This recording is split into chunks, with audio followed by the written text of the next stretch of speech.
È emersa una donna profondamente provata, consumata dal peso delle proprie azioni.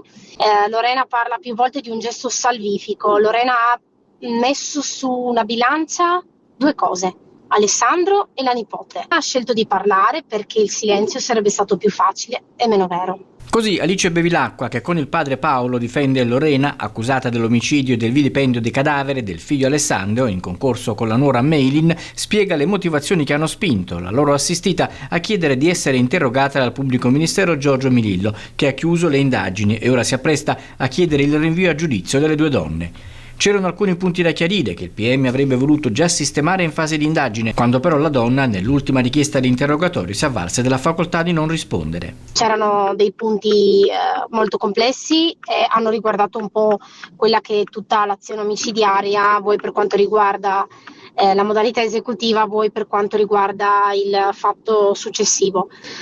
Quindi ritengo che siano stati ampiamente chiariti. L'interrogatorio nella sezione femminile del carcere di Trieste è durato circa 3 ore. I legali ci tengono a precisare che non si tratta di strategia difensiva, ma di volontà di ricostruire integralmente la vicenda. Nulla potrà attenuare la gravità di quanto accaduto, ce ne rendiamo conto, e nessuno potrà restituire una vita che non c'è più.